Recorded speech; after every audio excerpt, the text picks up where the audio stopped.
My name is May Hong. I am the speaking voice of Mira from K-pop Demon Hunters. And this is Moana Nui podcast. Signing off. Happy fans. Do it with me. Happy fans. Happy Hon.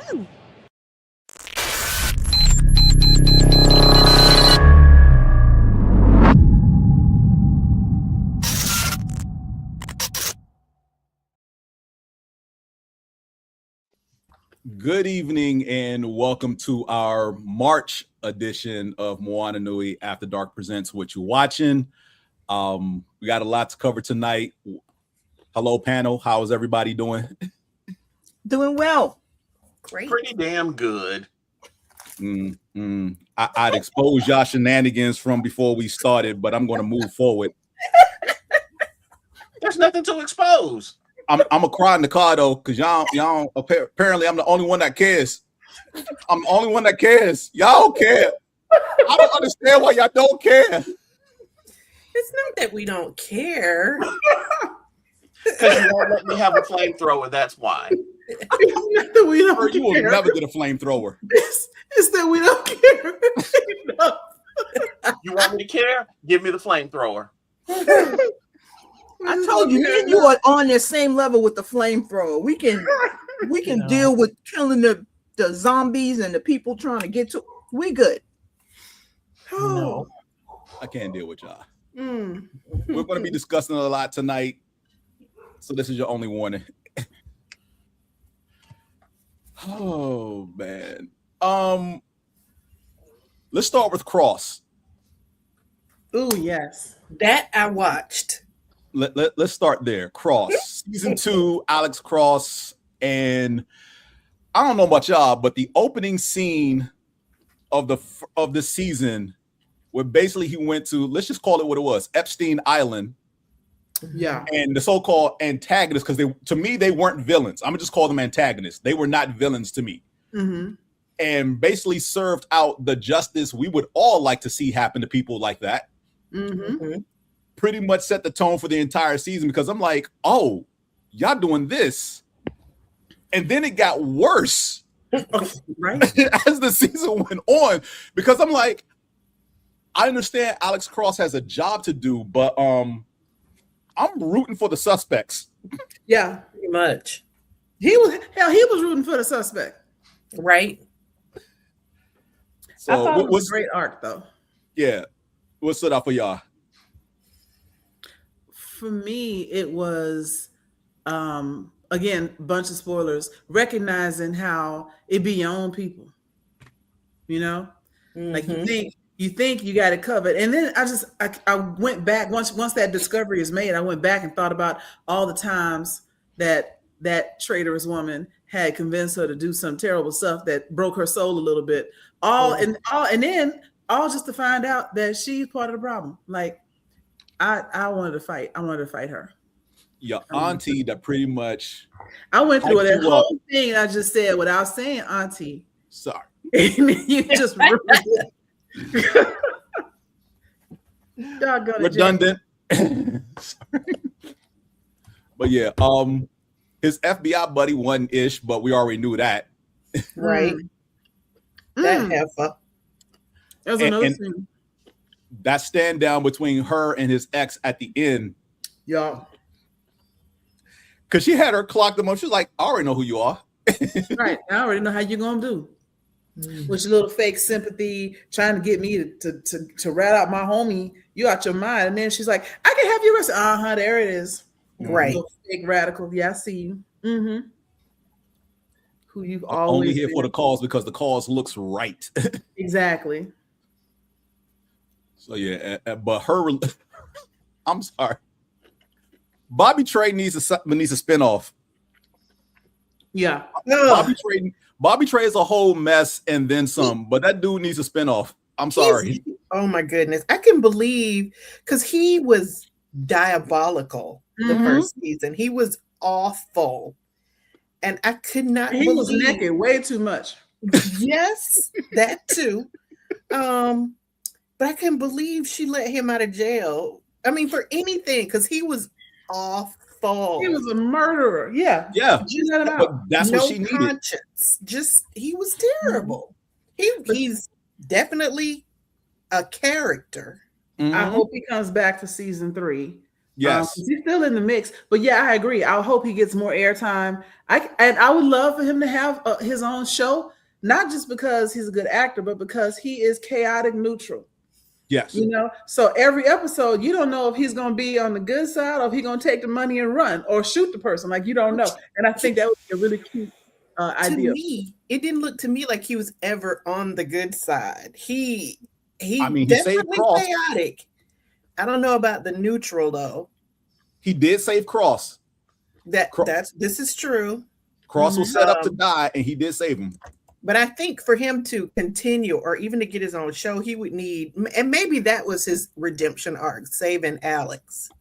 Because he just makes my skin crawl. He's very interesting. You know, I laughed at him a lot, but they also gave you the background that he was former military, and you know, he really was angered about the way they had been treating the soldiers and everything, which gave some sort of moral center.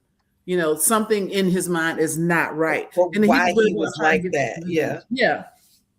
I get it. That accent, I just can't with the accent. Every time he talks, I just hear like souse meat and hot water cornbread. That's souse meat.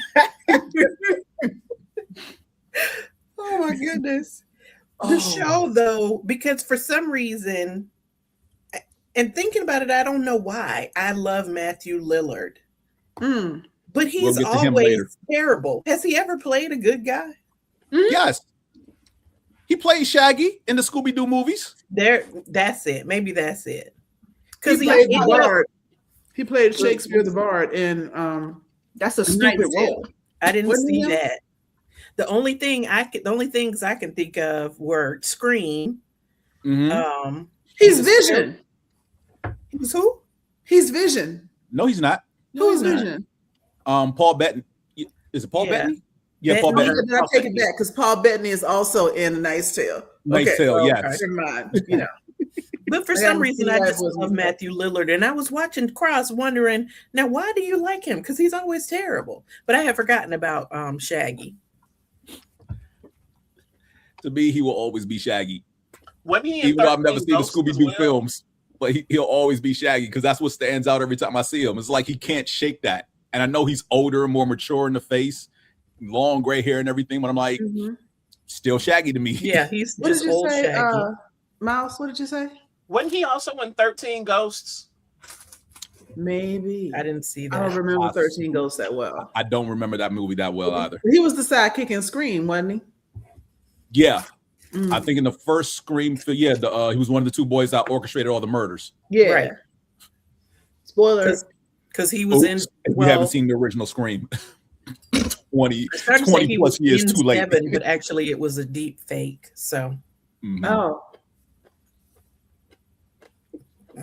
But yeah. 13 Ghosts. So I do believe Cross is getting a third season. I believe that news has already come out. They've already been greenlit.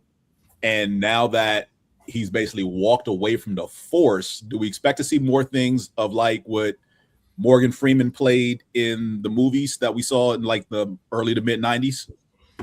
I don't remember what Morgan Freeman did. He was just a freelance detective by then, or what? Yeah. Because what was it? Because he played. It was two movies he played Alex Cross. I want to say Along Came a Spider. And was the other one Double Jeopardy, or was he a different character in Double Jeopardy? I don't know. I don't remember. He wasn't Kiss the Girls. Jeopardy. Was it Bones? Was it Bones is something else. But Bones the Bone was Collector. Denzel Washington. No, I'm sorry, Bone Collector. Yeah, that Bone was Collector. Denzel. Yeah, that was Denzel Washington. Doesn't Cross have a doctorate though? Yes. So he could. He has that initial too. Do something with his doctorate.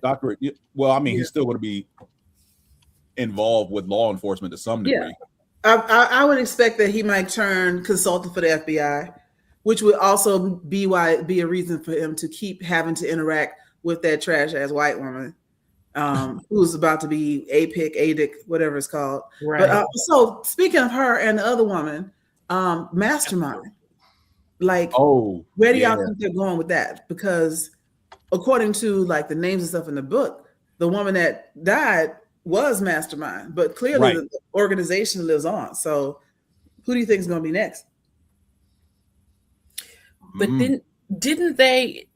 I don't have to pay attention, so I could very well be wrong. But didn't they determine that she didn't actually kill herself? Yes, that's who Bobby Trey went after in his final scene. Okay, so I did pay attention. I'm proud of myself. Because remember when she was interviewing the other girl who was actually in the video with the soldier, basically himself, right? Bobby Trey was like, "Yeah, give me one good reason not to kill everybody associated with this program, including you." And she was like, "That wasn't me in the video, whatever." And she found the person who it was, and did away with that whole thing. But yeah, at the end, she was like, "I have one last favor, but it's one you're really going to like." And that's where she gave up the mastermind to him at the end. Okay. So yeah, you did catch that. Pat, give himself a little pat on the back. Yeah, and the movies were Kiss the Girls and Along Came a Spider. I said Kiss the Girls. You did say Kiss the Girls. Yes, you did. But the other one was Along Came a Spider.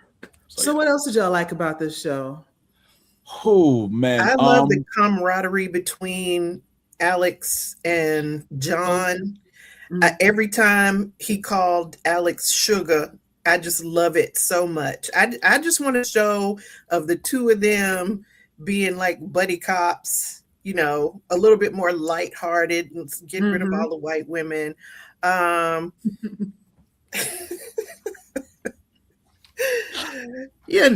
kind of thing.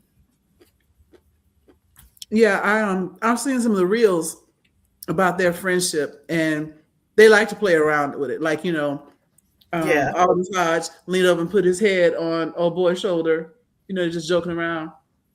And, doing a little hearts being friends. I would love to see them bring a buddy flick feeling to at least even just one episode.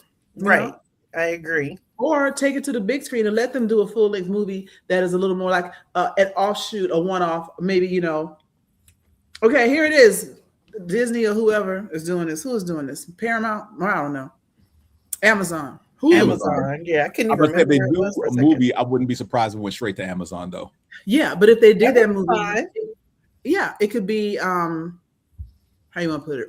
A one-off where we hear in the regular series about some adventure they went on off camera. Don't be like that time in Arizona, make a reference to it. Right. And then show us that time in Arizona with a little bit more lightheartedness. Oh, that's so great. I want my $1 million. Right. Right. It's $1 million idea.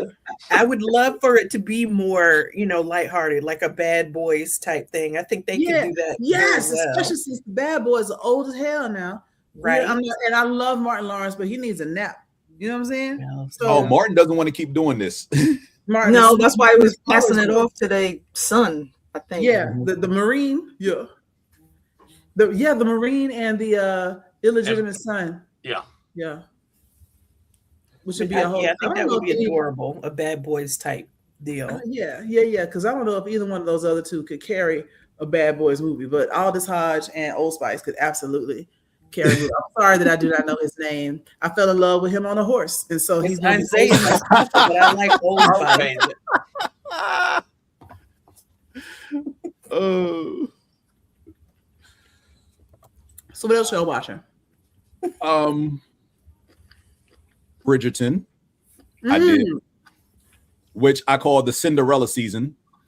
Absolutely. Can we do that one with no spoilers too? Dang it.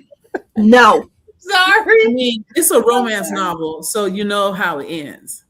Yeah. So we'll try to keep some of the other major spoilers from you. But, and I watched the first half. I just haven't gotten to that second half. Second half. I'm pretty sure one of the big things has been spoiled for me already, but not 100% because I haven't watched it.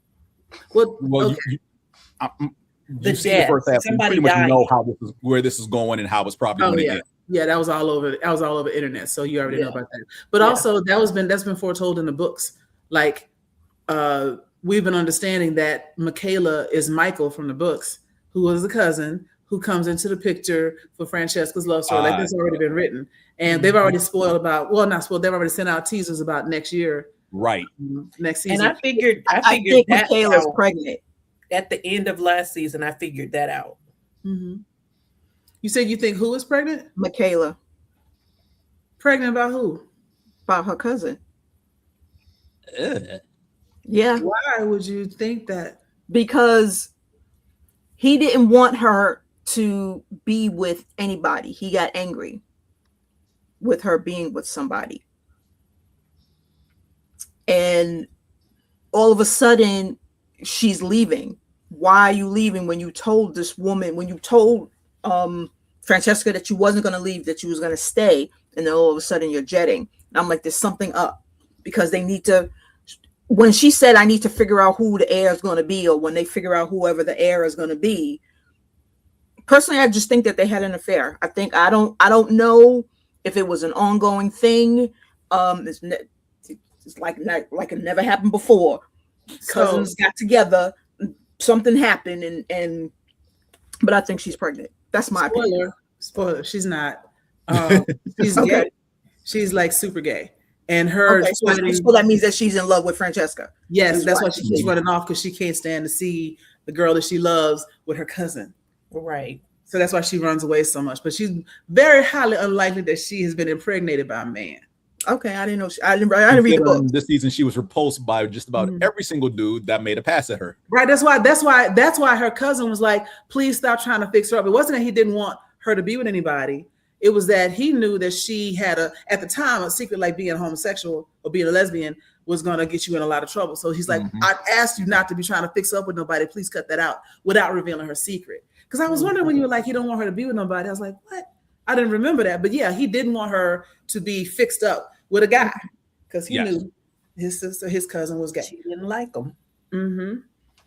And that's a different thing from the books, because in the books, the cousin is named Michael, and it's much more straightforward, or much more for the heterosexual gays, when it just says, the cousin comes in after the husband dies and falls in love with the widow. And that's a pretty straightforward story. But now they switched it up, and the cousin is a woman. It changes the whole dynamic. Yeah. And that's why all of the ads on Facebook are getting the mad reacts. Yeah. Let them be mad. Right. Because, I'm not mad at the direction choice. Perfectly okay with that. I'm only upset that you pretty much gave me a central plot point a year in advance. Now I got to occupy my time with other ish. So I'm not bugging out over it for the next. And they only gave people like me who haven't watched it. They only gave me a month, but now they just had to spoil it. But now we got to wait a year to see it. Exactly.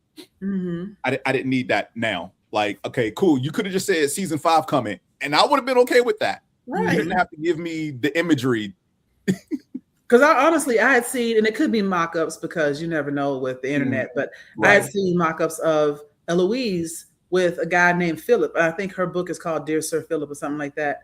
And I thought Eloise would be next, and she's finally warming up to the idea of being in a relationship. But it seems like Eloise might be either the second story in the next one or a following year. Yeah. Yeah, I feel like they're going to drag out Eloise's single life as long as possible until they actually finally do entertain that.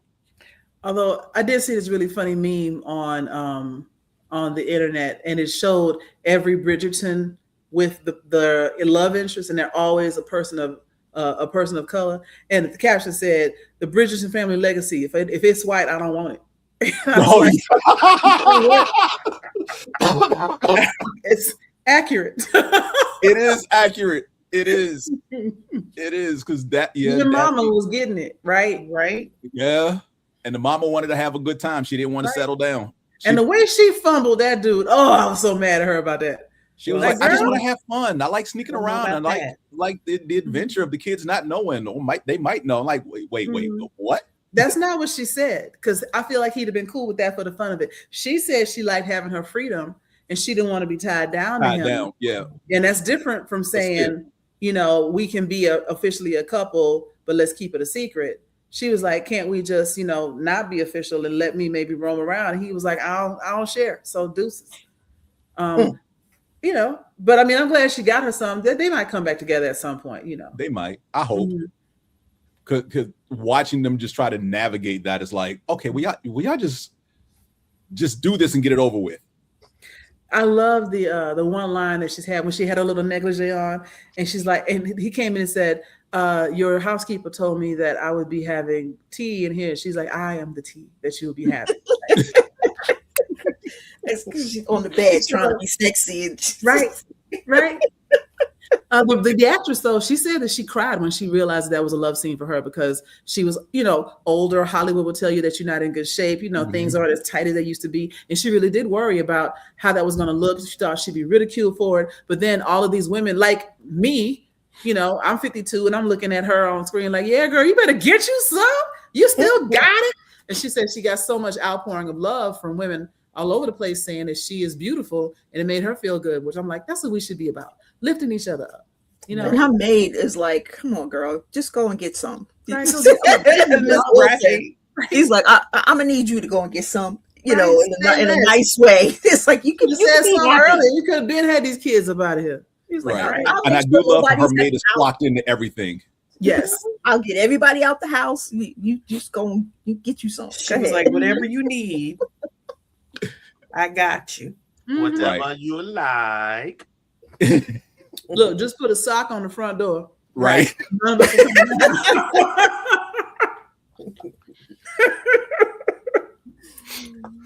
Oh, my girl Cho Chang. I love her so much. Oh no. Why we gotta call her Cho Chang? What? Woo! Lady Penwood. The stepmother is Cho Chang from Harry Potter. From Harry Potter. Oh, snap. Damn, girl, you like embodying Professor Snape right now because your facial expressions. Malfoy. I was like, girl, you need to stick with playing evil because you good. She does evil really, really well. Yes. You need I to believe it because I that. never really liked Cho Chang. As a matter of fact, I remember this one Korean guy who does skits. He's like, why she got two first names? That's stupid. The name sounded ridiculous to anyone from any Asian because none of it makes sense. Right. But she killed this role, and it's enough to erase Cho Chang from my mind until we call her that. But now she is Lady Pennyworth. Penbrook? Penwood. Lady Penwood. Mm-hmm.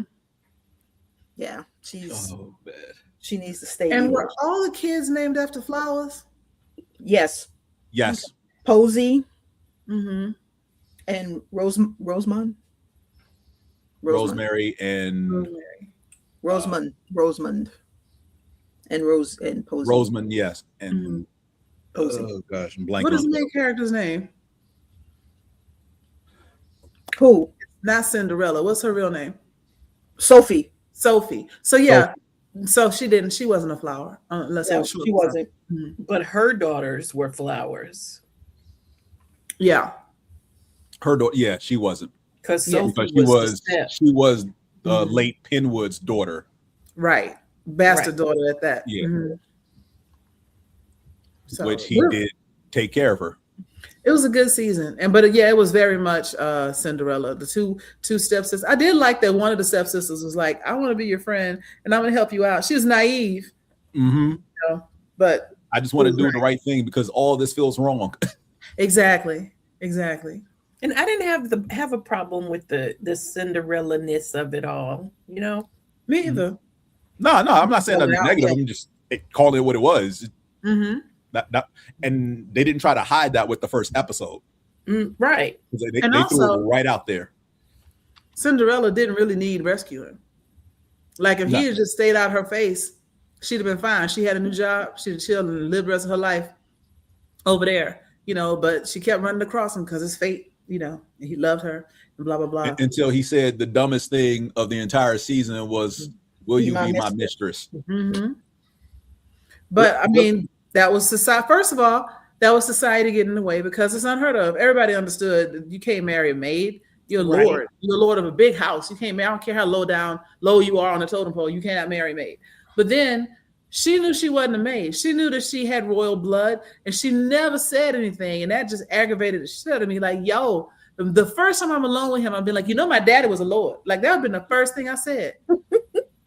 But she's illegitimate. It wouldn't have made a sense. It wouldn't have mattered anyway. It wouldn't have mattered because she's illegitimate.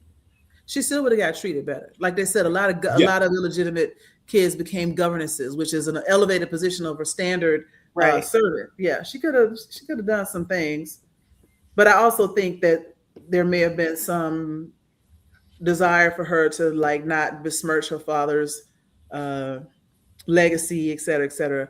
I mean, and even though he did really love her, Right.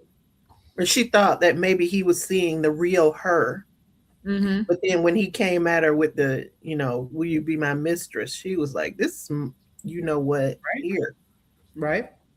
I mean, they both got into their feelings because he was like, once he found out that she was the silver lady, he's like, you didn't care for me enough to tell me. Mm-hmm. And like, okay, but I didn't care to tell you that. Well, actually, she did say that she was, I think when it was in there, where was they at? My cottage? No, not that cottage, that other place. The gazebo. The gazebo, yeah. Okay. I think in there she told him that her mother was a maid and her father was noble. So she told him, but didn't. She wasn't direct about it at all, though. Yeah. They didn't say who it was. Right. Yeah. And for him to figure it out took really until like the 7th episode at the end when he realized, it was her in the mask the whole time. Right, because he found a necklace and realized that necklace. Yeah. That part. But my thing is, she had the necklace on. You caught her in the rain, bro. She had a necklace on the first time you slept with her. You ain't seen.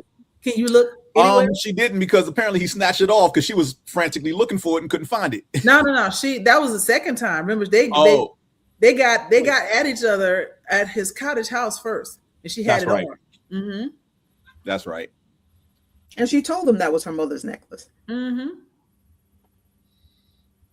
But he wasn't really looking at the necklace. He was too busy looking at her. But if he was that busy looking at her, come on now, son. Like, you spent all this time drawing her lips and you don't recognize her when she smiled at you? It's like Clark That Kent. part. That part. I can tell you right now, somebody showed me like Felix or Pang Chan's eyeball. I'm like, that's Felix' eyeball. Because I've looked at enough pictures of stray kids that I can spot Hyunjin or Sungmin or Han, any of them, by a nostril. That's Lino's ear. A nostril. Right? But you can't see this one woman's. You ain't even got nobody else as noise like the other 7 members of that band. You just got one woman and you don't even know what her lips look like. Telling you, it was a disguise. It was the Clark Kent glasses all over. The Clark Kent glasses. I'm like doing this is not making me a totally different person. James, where'd you go? Who are you? Oh,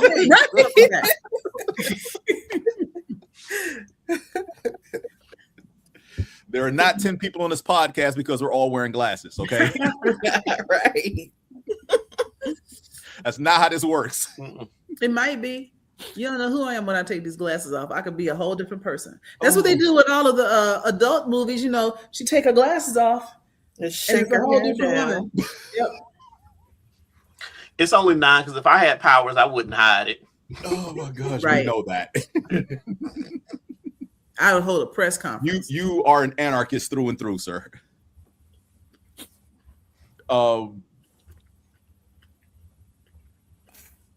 Only thing I will say about Paradise is that Jane and Sinatra are 2 of the most diabolically well-written characters I've ever seen in my life. Okay.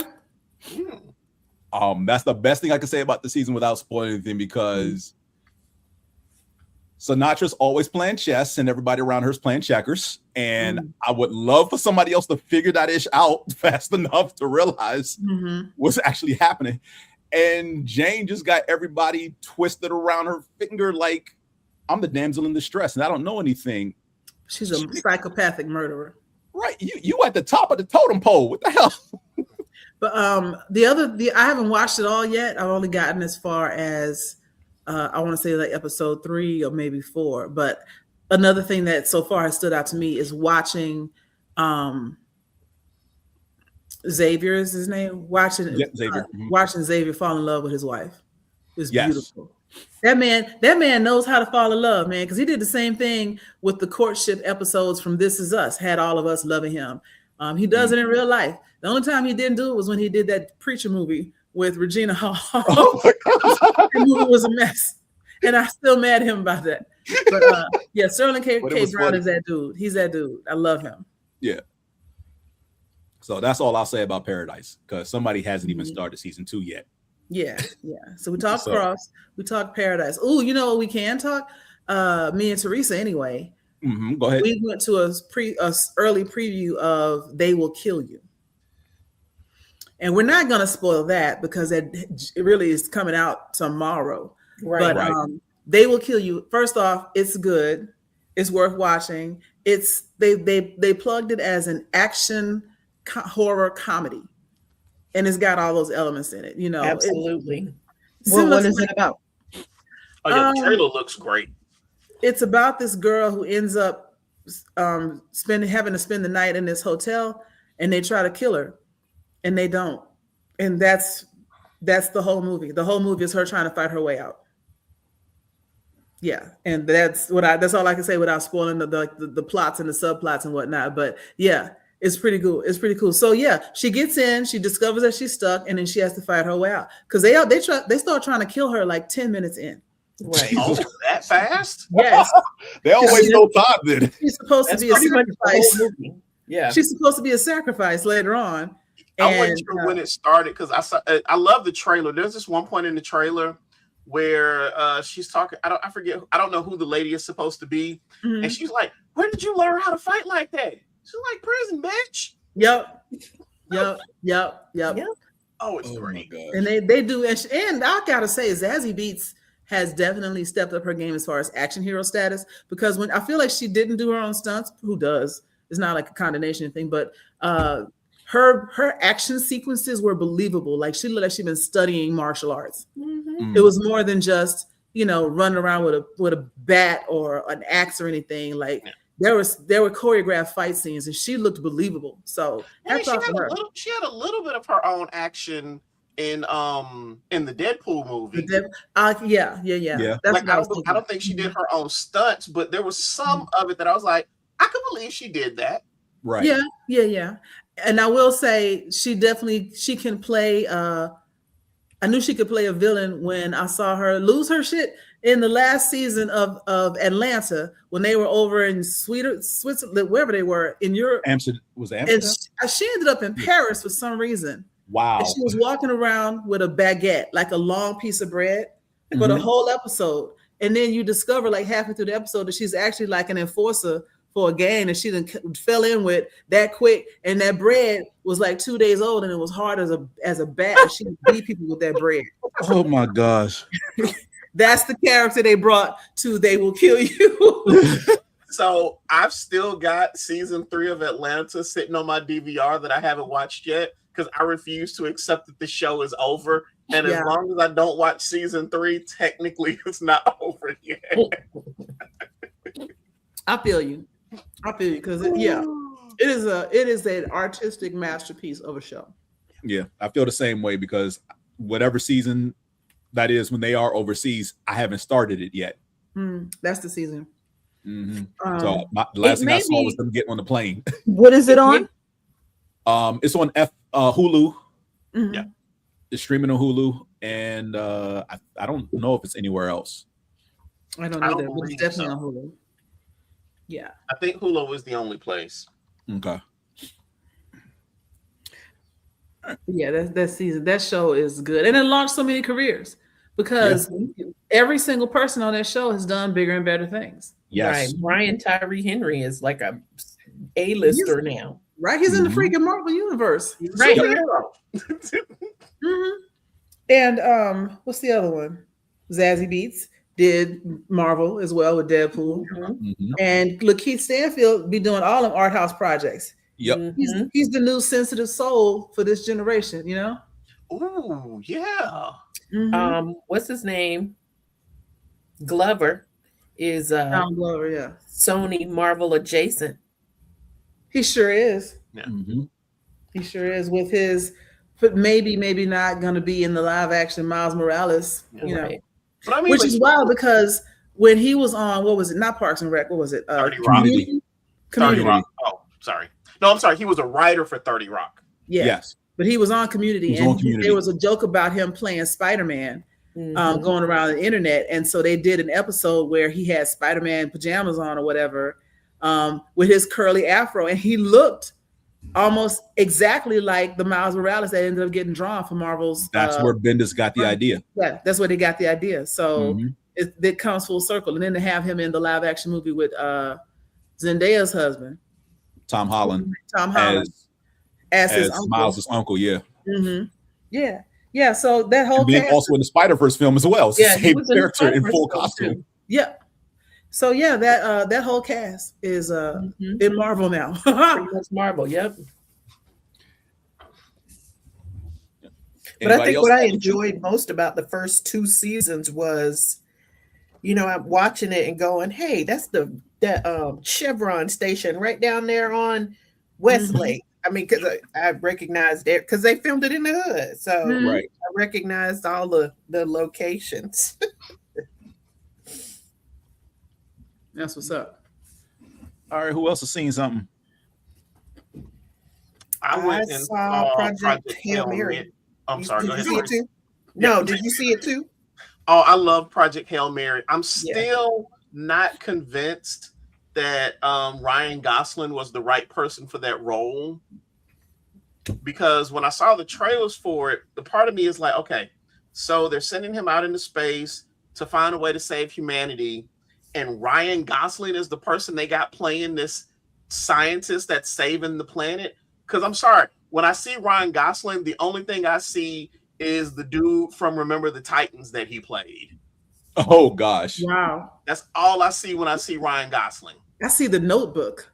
Well, see, I've never seen any other movie he's been in. I've seen 2 movies of his: Remember the Titans and Project Hail Mary. I can't get past him being an adult because I can't get past 10. So we at that. Yeah, in my mind, he's still the kid from the new Mickey Mouse Club. I think he did a good job. I thought he was convincing. The kind of, you know, the way the movie, kind of quirky professor kind of. Yeah, I thought he was convincing. The thing for me about, I really enjoy Project Hail Mary, but I'm just waiting for people to say that they didn't like it because it was corny or something, because it's got a bit of that element, some kind of like Disney Plus gets a little sappy.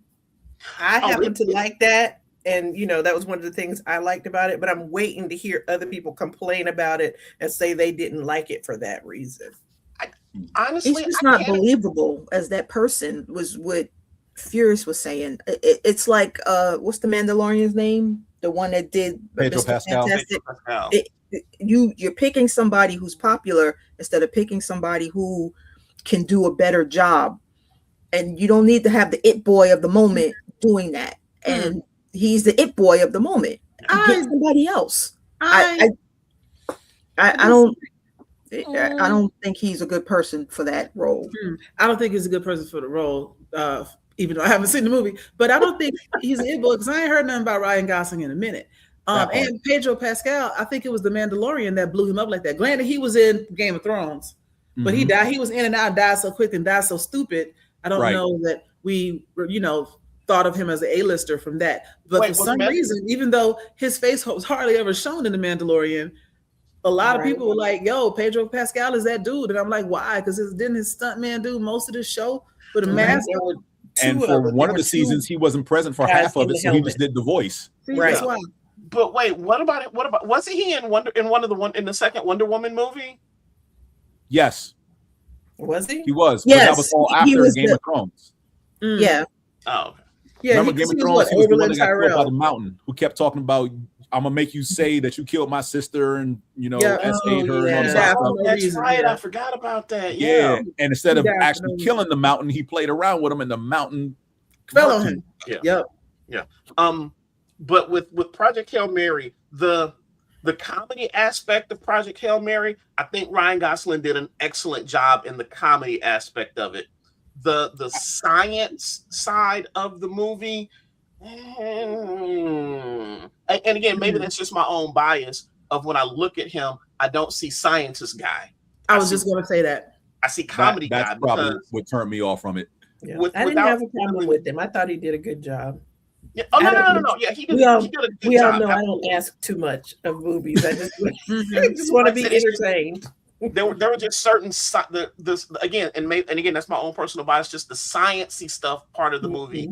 But the comedy, like, and since we're spoiling stuff, in the movie, he comes across this other alien race that's also trying to save their planet.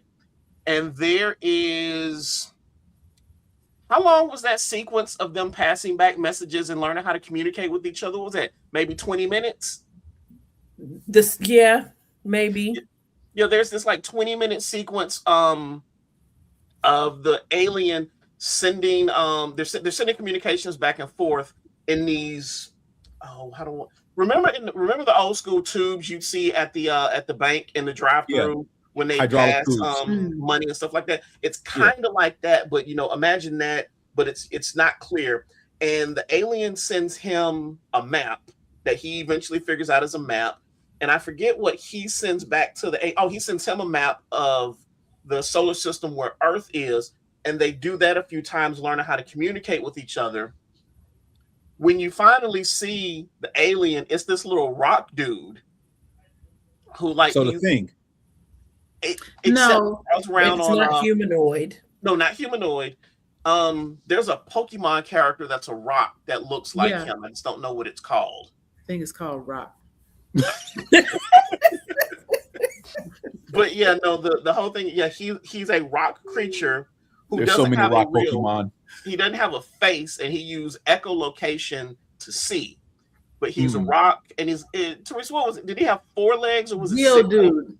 I want to say it was more than 4 because I'm getting kind of spider type of thing, but I think it's like 6. Yeah. 6 legs. Yeah. Okay. But so they eventually learn how to communicate. They figure out why the sun in each of their solar systems is dying. There are some very touching moments in the movie where they have to go out and collect a sample so that they can take it back and engineer a solution to save their planet. And during that, the chair that Ryan Gosling is sitting in, it breaks and he falls forward and his face crashes into some panel on the ship. And he's like damn near knocked out. And the little rock dude almost has to sacrifice himself to climb out of his little protective shielding to save Ryan Gosling and save the sample, because he's like, well, if you die, both of our planets die. And because there's something there's something about the atmosphere that we breathe that's poison to the alien. Like I say, he's in this little protective suit, and he damn near sacrifices himself to get Ryan Gosling back to safety. And then the ship's medical program fixes him and all that good stuff. So once again, another mediocre white man being propped up by a person of color.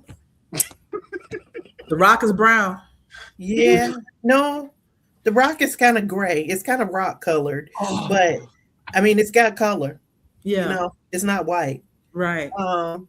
And I guess he does end up being mediocre because he's a middle school science teacher. Yeah. But he's got a doctorate. But the reason he's a middle school science teacher is that his big theory that, he worked on all his life and he just backed with all he had and everything ended up being wrong. So he got blackballed by the community. It wasn't wrong. It went against what everybody else believed. But it was wrong. It did end up being wrong. I thought wasn't his theory that life in other places doesn't necessarily have to involve water? Was that not it? I don't remember specifically what it was, but I do remember when the government came into play or whatever, he did figure out that his theory was wrong. I'm gonna have to watch it again because I still think it wasn't wrong. It went against everything we believe, because when he got to the alien, the rock creature, everything about his theory ended up being true for that rock species, because they didn't need water. And remember, the whole thing of his doctorate was about life evolving in other places not needing hydrogen and not needing water.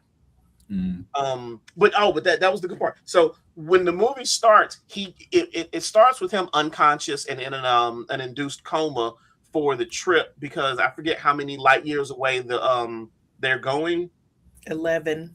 And for the longest, he doesn't remember why, or they say he doesn't remember why he got chosen for the mission, because they do these flashbacks of all these other scientists and engineers who are way more qualified than he is to be on this project. And come to find out, there's an accident, and I put quotes because I'm still not convinced it was an accident, at the facility where they were getting ready to launch the mission, and a bunch of people died in an explosion. And he was the only other scientist that knew all the details of the project. So they kind of held him against his will, knocked him out, put him in a coma, and put him in the ship and shipped him off with the other two people, because it was a pilot, an engineer, and a scientist were the three people they were sending on the mission. And like I said, he was the scientist, but he didn't have enough courage, and these are his words, he didn't have enough courage to, be the person to go on the mission, because it was one way and they knew it was a suicide mission. And he was like, I'm not the person for that. But he was the only other scientist who knew all the details of the mission. So yeah, they tied him up, put him in a coma, put him on the ship, and sent him on his way. So if I got this correct, they basically chose him because of some rules of designated survivor. Pretty much. And then pretty much Illuminati to the Hulk. Yeah.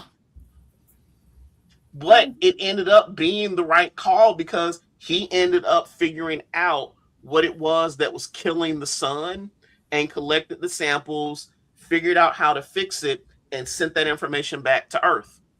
So it ended up being the right thing to do. Y'all, what if the thing that fixes the sun is like sacrificing a human body? Like, what if we had to send somebody into the sun like every year in order to keep it from blowing up? Okay. I think we'd be all right. I got a list of at least 100 years worth of people. Right. We got plenty of people. That I know who my number one is. But no, all in all, it was a good movie. Like I said, even my own personal shortcut bias with Gosling, it was good. It was a good movie. Cool. Okay. The other, I know nobody else here probably watched it, but the Splinter Cell series that's on Netflix, did anybody watch that? It's on the list. Does any? Okay, all right. Does anybody care, or am I the only one? You know, knock yourself out. Okay. Then I'll just say this: if you like action, espionage, and anime, go watch Splinter Cell on Netflix. Okay, I will. That's why it's on the list. Like those things. Yep. I do like those things. Because I feel like it probably ranks right up there with the Lara Croft series. Which I enjoyed. And if y'all haven't seen the second season of Lara Croft, oh my gosh, do yourself a favor, fix your life. Yes, they dealt with the Orisha pantheon of gods, and it was really, really good. Okay, yeah, really well done. Watch season 2 then. Hey, Mark. Did y'all see? They asked, did we talk about the "They Will Kill You" yet? Yeah. Did y'all talk about the "They Will Kill You" yet? Yeah, that was in Zazie Beetz. Blurredography. Oh yeah, Mark. He was there too. Oh, okay. I was wondering why you were asking that question. No. I was like, yeah, we did, but you was reading through. Yeah. Monarch. That's I need to catch up on that. That's between him, Mac and Simone. and Yeah. her. Monarch has, I'm one episode behind on Monarch. But it is really good this season. It is good. Yeah. It is good. I love the backstory. The character that Kurt Russell plays in it, he is alive. He's stuck in the we'll just call it the in-between place. It's the world that the kaiju use to quickly get from one side of the planet to the other. Okay, so then you're more than one episode behind. No. I'm just saying that's where he was when we find out he's still alive. Okay. Yeah. But no, and it's so yeah, there's, like I said, there's just this world with this whole ecosystem and whatnot. But yeah, it's good. Even if you don't know much about, he was like, "You let this motherfucker out." He's like, right?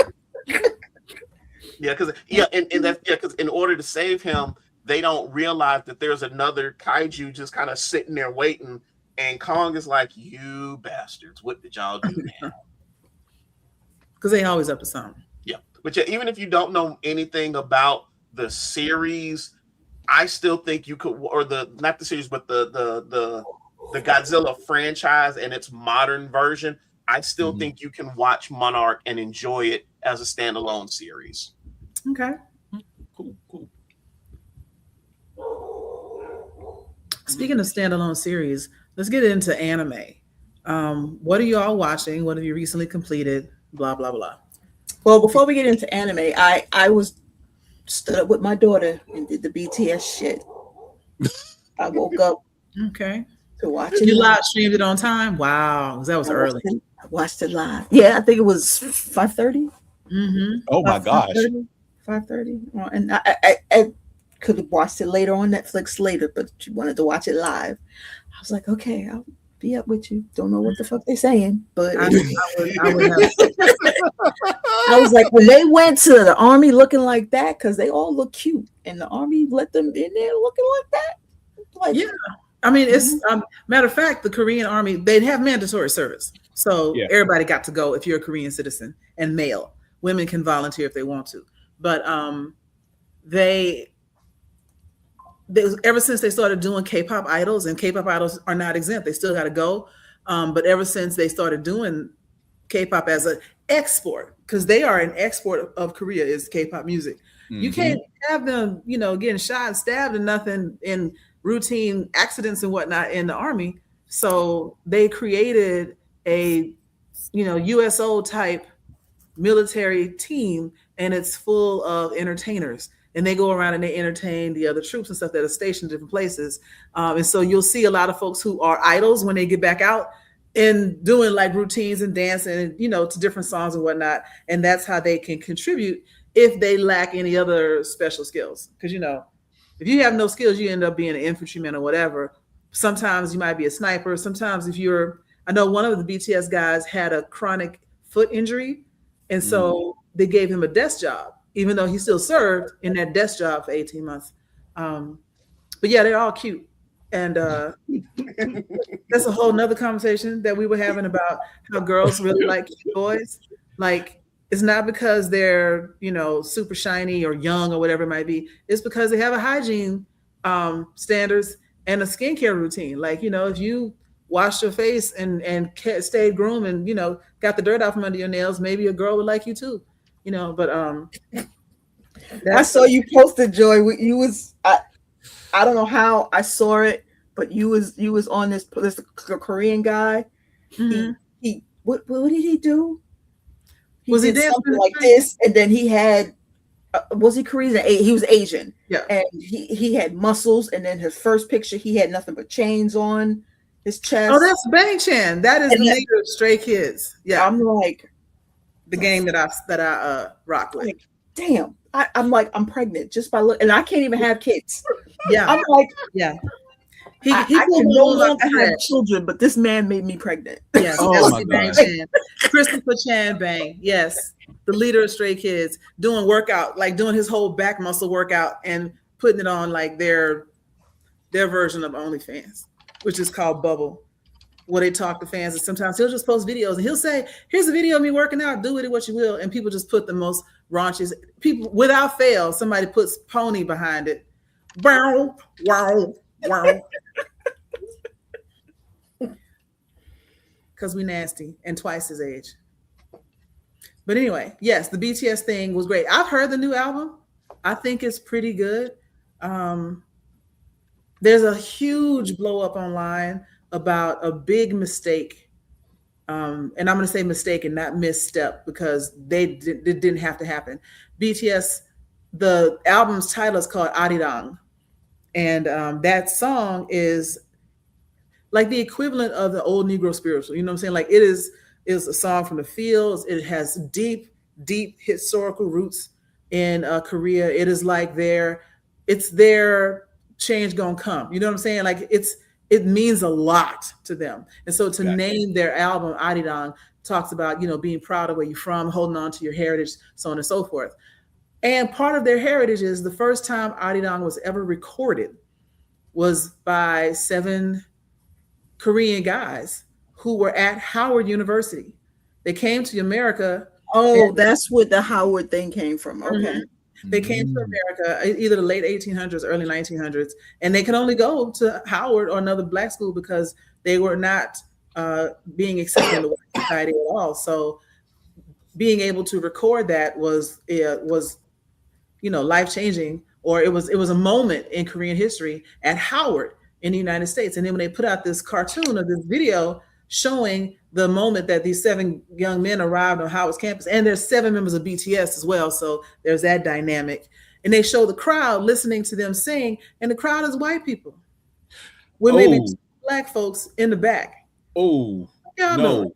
Right. No. Right. So and K-pop has a huge black female constituency. We all over the place, and we let them have it. And not the guys in particular, because somebody else produced that video. But they're if you know that it was done at Howard, and you figured out enough to look up a building and make sure that the building represented Howard's grounds. You didn't notice that everybody in the pictures was black. You didn't notice that it was a historically black college. You didn't even think about that at all. You just went with, and it looked AI generated. And so I'm guessing they said, use this building and create something AI generated. Kids on the college campus in the late 1800s, early 1900s, and they put white people. Which the default goes to white, But no excuse, because you can do better. You gotta be specific, saying that you want color. Right. You're fighting to preserve your heritage and everything with this song that was recorded on Howard's campus, but you disrespect Howard's campus. Miss me with that. But especially when you've got a production team that is supposed to be doing research, right? And K-pop is already under fire, whereas some people see the black influence of K-pop, other people see it as cultural appropriation and are already upset about it. And then you could go and do this, and you disregard the legacy of a historically black college. The only place that would accept them because they were Korean. Right. Similar to the way people forget that Lambda Lambda Lambda was a black fraternity in the movie Revenge of the Nerds. Right. They think the Tri-Lambs and they think just the nerds. Like, no, you remember who came and saved their ass? Saved their butts, yes. At the brothers. Right. And you still get stupefied looks on people's faces at Dragon Con whenever I bring that up. Because it's easy to erase people. Well, no, because the default is if you're black and you're wearing a Tri-Lamb sweater, you're obviously cosplaying as Lamar. Yeah. So that's what I meant when I said it's easy to erase people, because there's a whole lot of other folks. Matter of fact, when I see that Tri-Lamb sweater, I don't think of Lamar at all. I think of the brothers that came through at the end. Right, all wearing that exact sweater and standing there in defense of their fraternity brothers. But they forget about that. Y'all know I can stay militant and mad all night. So what else are y'all watching? Before we jump into anime, two shows started. Well, one started last week, one started yesterday. The first 3 episodes of Invincible dropped last week. Episode 4 came out earlier today. I haven't watched it yet, but stakes is high. in that show right now. And you know, for the first couple of seasons, I will always joke that Invincible is just a show about Mark getting his ass whooped, because that's pretty much what the first 2 seasons felt like. Yeah. But the way he's grown from between season 3 and now what's happening in season 4, especially with the clone, well, I mean, for lack of a better term, the Clone War in season 3, with all the Angstrom brought different versions of him from other universes coming in. Like, the growth he got from that and then beating Conquest is like, all right, maybe he's turning a corner and he finally will come into his own this season. I don't think that's going to happen. I think they're going to go back to him just getting his ass kicked all over again, because it ain't looking good right now for your boy. Yep. I'm just glad he finally quit holding back. Well, Conquest did that, because remember, Conquest almost killed Eve. Right. So that's why he stopped holding back. So now he's pretty much at the point where it's like, I ain't holding back no more. Well, and then there's the part where Nolan even said he's almost as strong as I am, which that right there should be a clear indication of his power. Yeah, well, that's also the Spider-Man influence of the show as well, because Spider-Man is forever holding back. Well, I shouldn't say Spider-Man. Peter Parker is forever holding back. I have to be clear about that, not just Spider-Man, but Peter Parker is forever holding back. Daredevil season 2 started yesterday, and not going to spoil anything, but there's a name you will hear that will make you say, "Oh snap!" Okay, cool. It's like it's getting darker. Keep just. That's what Daredevil is. It has gotten the whole darker. This whole whatever reboot or whatever is much darker, which is why I haven't watched it. I guess I'm gonna have to, because of the tie-in with Spider-Man, but yeah. Well, it's good. Like, I just caught up on last season in preparation for the season that's about to come out, and I can say, yeah, it's darker, but I wouldn't say it's dark for no reason. It's grittier, but it shows the growth that he's had, and also the demons on his shoulder, if you will, of his real nature, like how he wants to solve things with his fists, but the fact he's also a lawyer, and maybe you should try diplomacy every now and then how sometimes even that doesn't work. And the frustration, like, it really is a good, like, character development arc.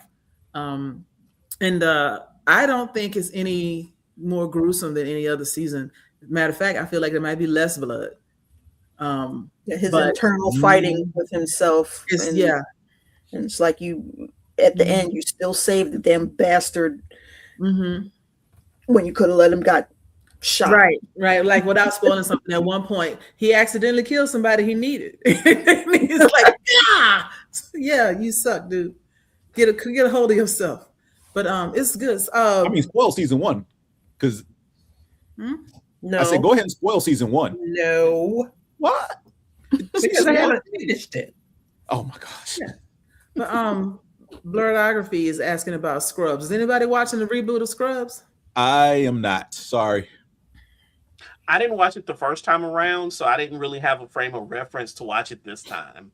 I watched it for maybe 2 seasons, and this is back when you had to sit down the day it came on and watch it, and I didn't. Like, I think after the second season, I wandered away from it, and I never got back to it. And I didn't love those characters enough to be like, ooh, I need to see them in a reboot. I don't. I mean, I think they're funny. I saw one episode because it was just on.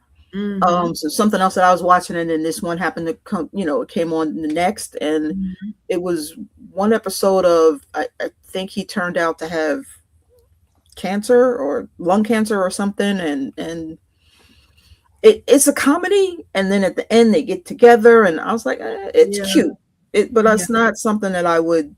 If it's on, then I'll watch it. But it's not like, okay, let me record this. This is Monarch. I need to know that Friday this comes on. No, that's not. I've been spoiled by Game of Thrones, Wheel of Time, Cross, Paradise, and then y'all come to me with this fluff now, bro. And I was just about to say, I want to throw out there before we move on to anime, that I love the show The Pit. I was just about to say, because I love medical shows, but I love medical dramas. I do not watch Scrubs. Right. But the Yeah, Pit, it if is you like medical emotional. drama, it's so good. Yeah. Right. Scrubs So is good. like Scrubs is to medical shows what Ally McBeal was to law shows, Yeah. Oh, Yeah. including the music. oh. Interesting. Look up. Because I actually did like Ally McBeal. I loved Ally McBeal. I wouldn't want to watch a reboot of it though. Yeah, I only watch Ally McBeal for one reason. Yes, James, we know. I don't even know who. Lisa Nicole Carson. Oh, I forgot she was on It's there. amazing. Mm-hmm. Okay, so anime, what you watching? I can't remember none of the names of the shows that I'm watching. First, I've been watching Campfire Cooking in Another World with My Ridiculous Skill, and that's the whole name of the anime, and it is ridiculous, and it's a food show. You know, they do dungeon fighting, and it starts off where this guy, you know, he gets isekai'd into another world, and him and a lot of his friends get there, and everybody else has got like, you know, magician, rogue, champion, and he gets Online grocery store. And that's his special skill, his online grocery store with like unlimited money, I think, or something like that, or a big thing. So he can't get through a dungeon by himself, so he decides he'll latch on to some other group and just cook for them. And his food is so good that he becomes sought after, and he slowly works his way up to, like, you know, S-class rank, just because he's always surrounded by people who can really fight because they like him to cook for them, including Fenrir, the mythic wolf. And so Fenrir just go around slapping people and turning them into meat, and it's hilarious. And Fenrir has the best lines because he is an arrogant ego wolf. Campfire Cooking in Another World with My Absurd Skill. A whole paragraph for a title. Yes. Some of the best ones have the wackiest titles. Joy, I do remember one I got yelled at for watching by James. Not yelled at, but he gave me what the hell were you watching this for? And my daughter actually yelled at me. It was the 7 Deadly Sins. Okay. I got covered by that too. Like, I watched like 2, maybe even 3 seasons of that before I was like, what the hell is this? Because it's one of the things where it's the same thing I don't like about video games, where you grind and you grind and you grind and you get to a level and like, congratulations, you can start over with another grind. Every season felt like how many times you're gonna lose this girl? Right? That part. At some point, y'all need to just go on off in the woods and live a happy life. Like, why you got to go through this over and over again? And why is there always some new demon that you got to fight that is stronger than the demons you fought last time? Where was they this whole time? How many old enemies from the past going to keep coming back? Right. How old are you? Yeah. So don't waste your time on that. Another one that I was watching. Oh, Jack of All Trades. Yes. Party of None. Mm-hmm. That is a very good show. It's a black swordsman type anime where this guy, he's a support for his dungeon party, but they don't realize that he's the reason they get through every floor.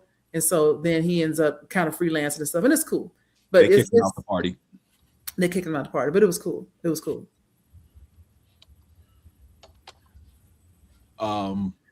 What else am I watching? Because I did watch those. Samurai Troopers. Which again is a continuation of the original Samurai Troopers from 30 years ago. Again, pretty solid in the continuation. They do link the current group with the original group from the show in the late 90s. Fun to watch. Tojima Wants to Be a Kamen Rider had its finale this past weekend, and it was as unhinged as I expected it to be, because you got regular people with no powers whatsoever fighting monsters because they all want to be a version of Kamen Rider. And at the end, they finally gang up against one of the monsters and they beat the snot out of them because of all their hard work and training paid off. And the monsters just casually like, I'm a monster. I'm stronger than any human. Why am I struggling with these people? These are regular humans. What? This should not be hard. Like, I get them. They should stay down. They ain't stay down. They kept getting up and pummeling the brakes off of him to the point to where, because they were the one monster they were fighting, and this is not making this up. Batman. It was a bat. It was a bat. It was a giant bat-shaped man. And Spider-Man was watching.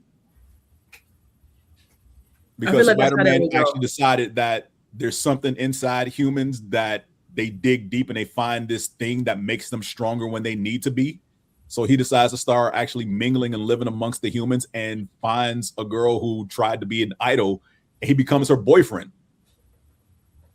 and is sparring with her ex. Don't look at me like that. This is the show. And you're recommending this. Yes, I am, because it is hilariously unhinged action, and it is okay. If you want a good laugh with some solid action, this is a show to watch. Yes. Okay. For me, I thought it was a perfect blend of action and comedy because, again, like I said, the final fight is just Spider-Man looking down like, all right, Batman, what you going to do? Let's see what happens here because you got knocked down twice and it looked like you're going to lose this fight. And he's just talking shit to Batman the whole time. Hilarious. What about the rest of y'all? What are y'all watching? I'm watching Dr. Stone. Woo-hoo. Is it good? Because I had never watched it, but I really like it. Okay. If you like it, I'll take that recommendation. I'm having a similar reaction to it as what I had with My Hero Academia. Mm. Okay. I just started season 3, so I've been watching it for a while, but I am really enjoying it. Okay, cool. I watched a bunch of one season, like rom-com romance type stuff, and somebody else suggested Dr. Stone, so I just decided to go ahead and try it. Speaking of one season, One Piece season 2 live action is out on Netflix, and I finished it, and it's really good. I enjoyed it. I enjoyed every episode. I'm still not going to watch the anime cartoon. No, because no. I think it's at 1,100 episodes now. I think the F not. But the live action is relatively faithful to the source material. Relatively. How many seasons is that? 1,100 episodes. 11. No, well, yes, quite possibly 11. The problem with One Piece is that it's a shonen show, so they don't go by seasons; they go by arcs. So you're not going to get the traditional 12 or 26 episodes. It's going to be some odd number. But isn't that like 72 arcs to be that many episodes? Yes, it's a crap ton of arcs. Yes. Mm-hmm. Okay. And it looks like they could take an arc per season for Netflix, but them kids will be 40 before they finish filming all of that. So for real. At some point, either they got to age them up, which is hard to do when they're not aged up in the cartoon, or you got to just say, all right, we're done, because, right. Hopefully they don't plan to do all 1,100 as live action.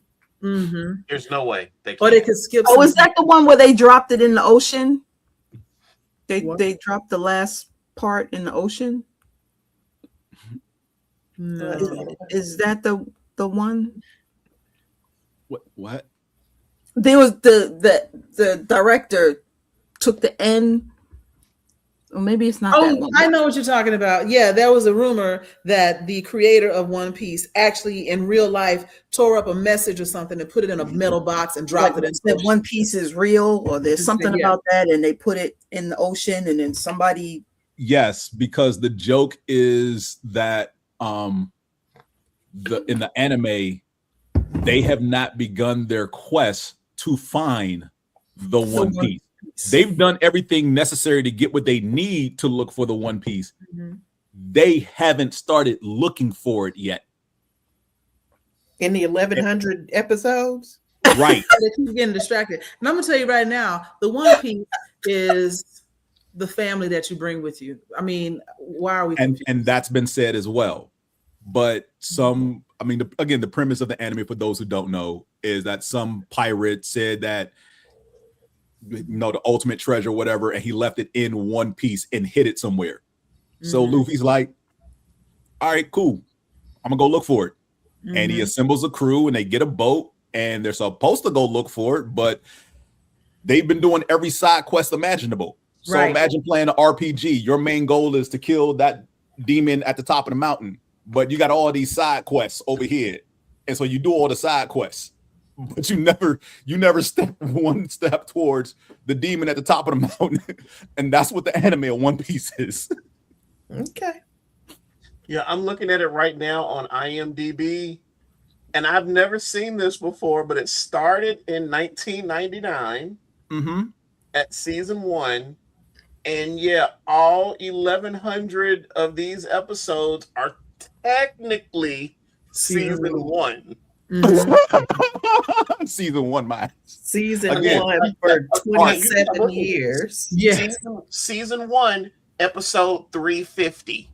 Okay. And remember, One Piece was delayed getting an English adaptation. I don't know if I mentioned the story before, but it was delayed getting the English adaptation because one of the original voice actors blabbed about working on the show when he wasn't supposed to. And the Japanese studio was like, nope. He's like, Goku would never. Shut this down, pull our ish back. Whoever we contract with America, y'all kick rocks because he was supposed to shut his mouth and he said something, give us our ish back, we'll wait. And so it got delayed 5 years. So the fact that, because what they went on break last year is when they finally hit a stop. And they haven't come back yet. And people are like, wait. That would be episode 1156. Shit. He's like, even Bleach reached an end. Right. No, wait, I'm sorry. 1155 was December 28th, 2025. And apparently the episode 1156, they're going to restart it on April the 5th. Of this year? Yeah. Oh, so next month. Okay, so yeah, that's but yeah, that was the thing that fans were getting upset about. It's like, wait, we're actually going to like not have episodes for a little bit. So they were getting clowned. The anime fans were getting clowned because it's like they've never not had One Piece airing because again, a 5-year delay in you got plenty of time to just allow you dubbing. Yeah, would allow you to constantly just keep airing episodes endlessly. That's crazy.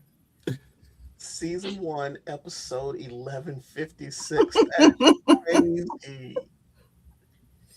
And look, I get it. I know a lot of people who, because when the pandemic started, were like, we'll check out One Piece. Yeah. And they caught up. They caught up to what was currently airing by the end of the year when the pandemic started. So to them, I say kudos. I got too many other things I want to watch. You know what? I like the live action, but I'm not going to watch the cartoon or the anime because I don't like the drawing style. The drawing style just irks me. It irks me. And that's what turned me off from it as well. What is the live action on? Netflix. And they cast it really well. It's a really good what do you call it? Really good ensemble cast. Yeah. Yeah, and they're multiracial as well. But yes, ensemble cast. If you watch Bridgerton, the girl who was the little sister during Kate's season, Kate Sharma, her little sister, the would-be princess, is in there as a princess. Yeah. And she does a good job with her role too. And she's really pretty. Speaking of Netflix, War Machine, starring Alan Rickson. Who's seen it? I haven't seen it. Okay, so without giving too much away, this dude, he plays a character basically with deep-rooted PTSD for all the right reasons. Going through what he's going through in this film, and the aliens decided to some aliens dropped a steroid up Ed 209 from RoboCop, and he's got to survive that. Oh, okay. Yeah. But it's a good action film. I can't remember the actor's name, but the dude who played Kid Flash in the CW Flash series, he's in it as well. Jai Courtney is in it for a bit, but it's a pretty solid action flick. It's about a little over an hour and a half long. Oh, okay. It's just a movie. I can watch that. You mentioned aliens. Is it sci-fi in any stance, or just aliens pop in and then they're gone? No. Again, we never see the aliens. They just drop their souped up Ed 209 on Earth. Okay, gotcha. Okay, so alien robot. Mm-hmm. Speaking of War Machine and Alan Richardson, what's the name? Alan Rickson. Alan Rickson. Did y'all see the clip going around of him punching his neighbor? Yep, his neighbor deserved it. His neighbor earned that ass whooping, and I hope you're embarrassed for the rest of your life for what you try to do to such an upstanding man like Alan Rickson.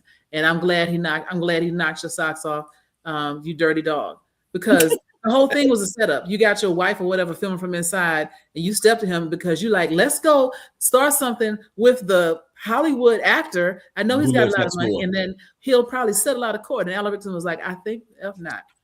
And yeah, you might want to say what?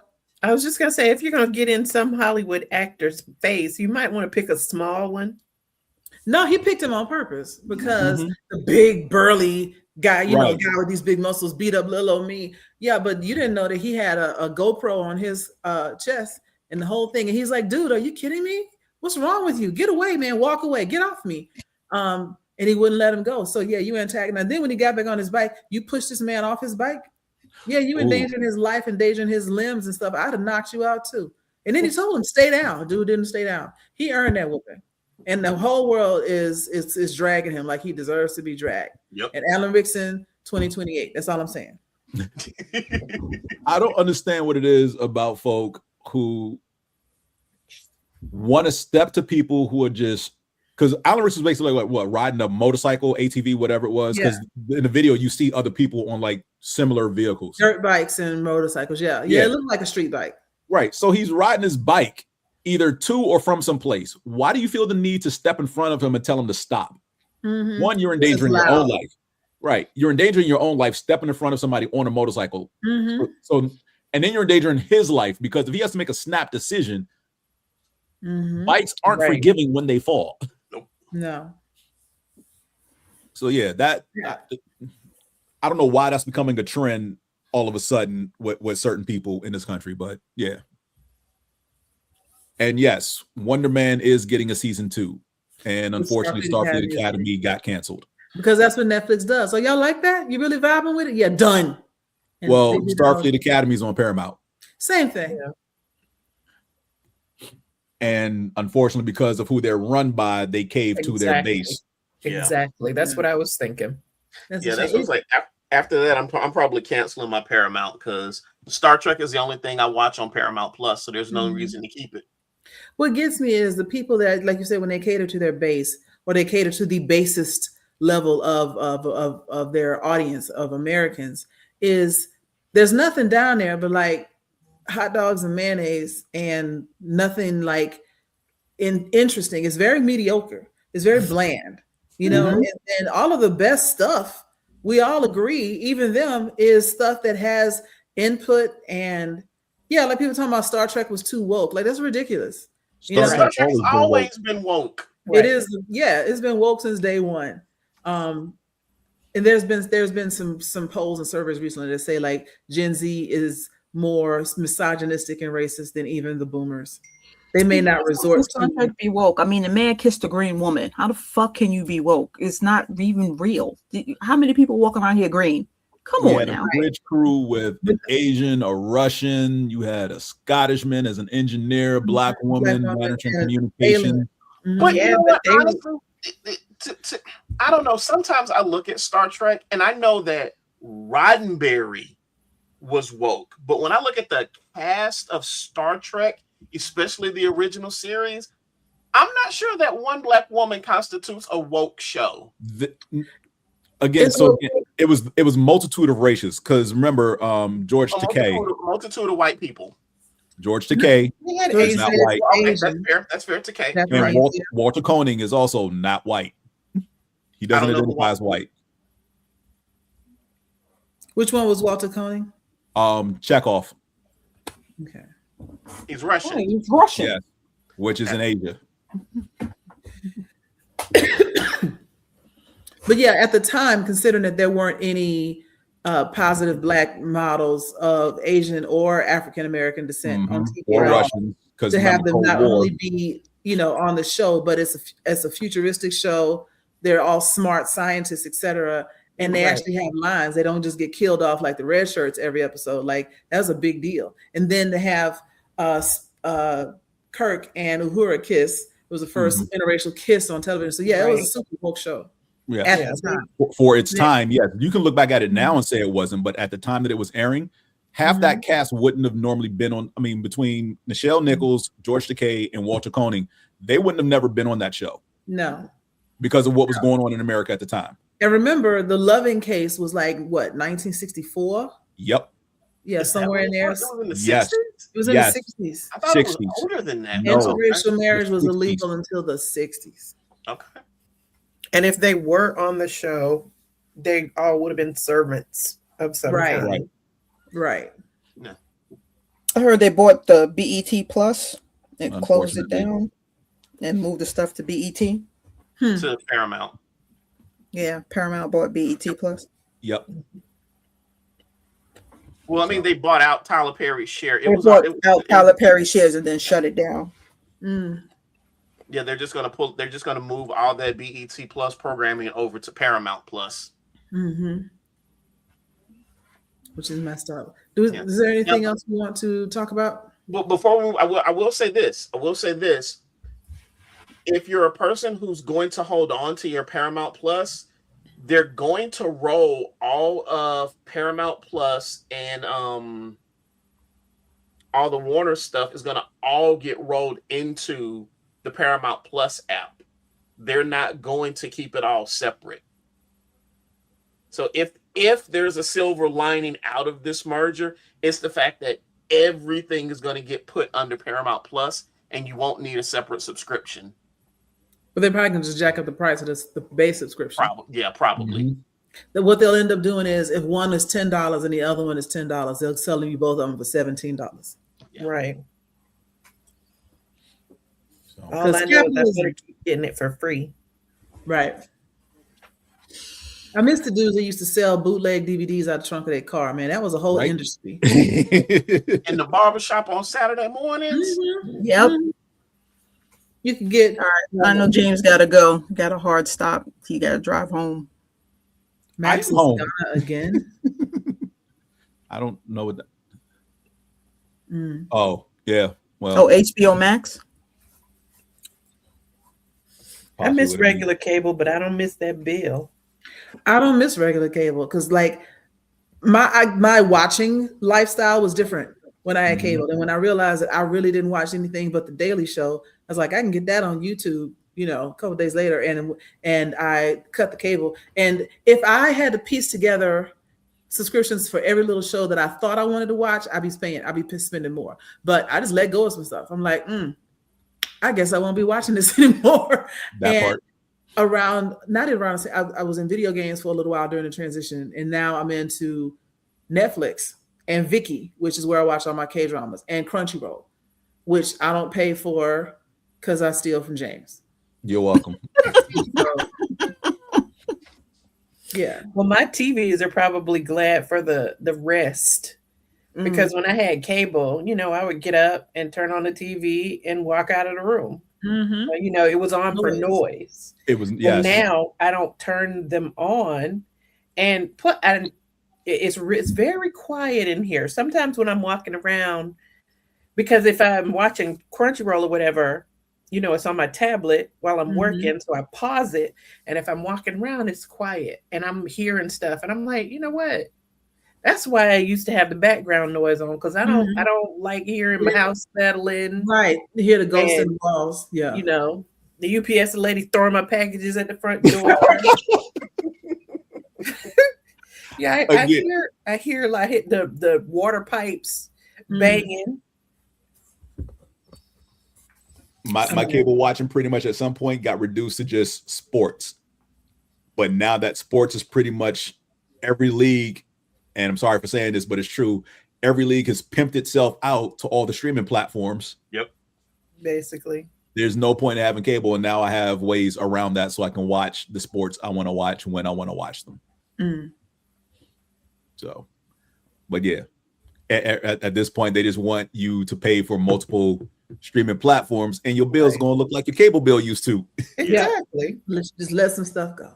But yeah, let some stuff go. I think right now I'm down to just Amazon Prime because I have an Amazon subscription. I have Amazon. My Disney Plus, Crunchyroll, and Netflix, and High Dive. So those 5 things probably cost me maybe $60 a month. Yeah. Between those 5 things, and you combine it with your internet bill, and you get what you used to pay for cable. Pretty much. So, but I can deal with those 5 things because, as you all know, I watch more anime than anything else. Right.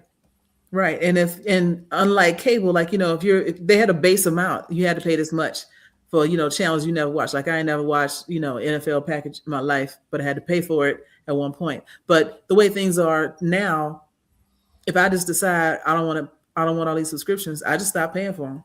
And I also like when you have a show you want to see, you can get the week trial and then binge the show and then be like, no, thank you, and take it right off.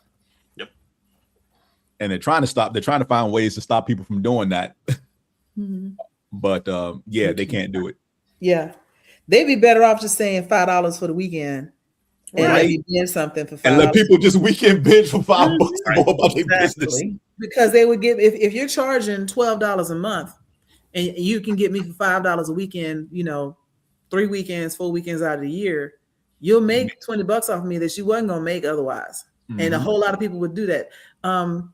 You can nickel and dime me to death and be like, this weekend only, $5 for 2 days, watch all you can, and then we're gonna cut you off. Yeah, prepay. That's give me my $1 million, because that's another $1 million idea. Again, would you like to watch an 8-hour movie? No. Would you like to watch 8 1-hour episodes? Sure. Yes. I will absolutely binge 8 to 16 1-hour episodes of a K-drama over the course of 2 days. It's awesome. Oh, man. Anything else anybody wants to mention before we get out of here for the evening? Yes. Speaking of K-dramas, there is one called No Other Choice, I believe is what it's called. And I haven't watched it yet, but I'm still going to recommend it because the premise is wild. There's no other choice. And I'll make sure I'm giving you the right title. But the story is there's a serial killer on the loose. It's a movie, so it goes pretty quick. Yeah, No Other Choice. It is available on Amazon Prime. Okay. I think I've seen that. There's a serial killer on the loose, and you discover pretty early on that the serial killer is a psychiatrist. Oh my gosh. The psychiatrist has been going around killing the people that have upset and pissed off his clients. And that walking in. So the movie is a cat and mouse type of thing. Like, will they catch him doing it? Okay.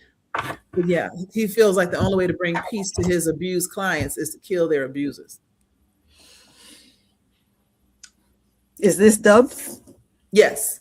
Okay. But it's only an hour and a half. There's No Other Choice is the name of it. So I just don't like dubs over Korean voices because the Korean voices are so much better. But yeah, it's dubbed as well. Okay. All right.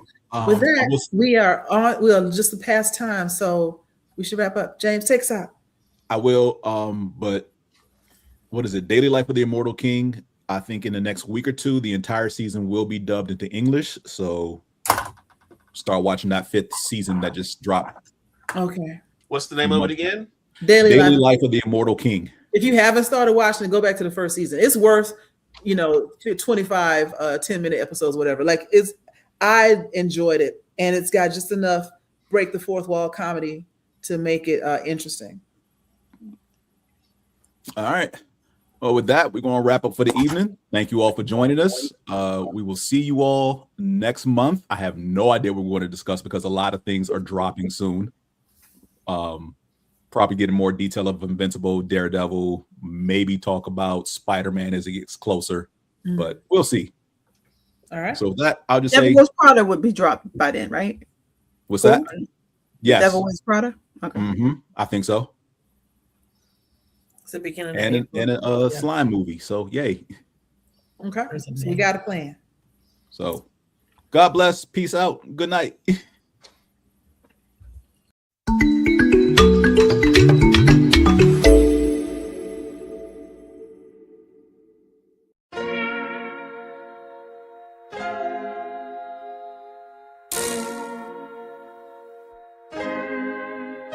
So many stories left to tell, even if we have to ourselves. Can't keep history on the shelf. If they won't tell it, we will. If this the land of the free, it was a freedom then. When they annexed Hawaii and called it Cedar Lands, without any type of payment and no signing off. Called themselves a republic in 1894. 1.2 million acres overtaken from the native Hawaiians. When they resisted, the West retaliated in violence and erasure. The Hawaiian language is banned as part of colonialism's plan to expand, yeah. Stuck between a rock and a hard place. Multiple bombings of Kaho'olawe as a part of their ongoing war with Asia. Used it as a place for target practice.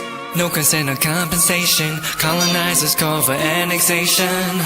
The work of all the locals. School will never let you know. So many stories left to tell, even if we have to ourselves. Can keep history on the shelf. If they won't tell it, we will. Too many stories left to tell, even if we have to ourselves. Can keep history on the shelf. If they won't tell it, we will. We will. So if we put Hawaii into perspective, well, Black and Asian history is interconnected. Considering the fight with the Pacific, then of course versus Asia, they was treated as a middleman for war, but didn't let the Western colorism run its course. Cause dark skin was a sign of dignity to core. The land was taken in the name of capitalism, when prior to it was an actual kingdom. Clap back at the system. Stuck between a rock and a hard place. Multiple bombings of Kaho'olawe as a part of their ongoing war with Asia. Used it as a place for target practice.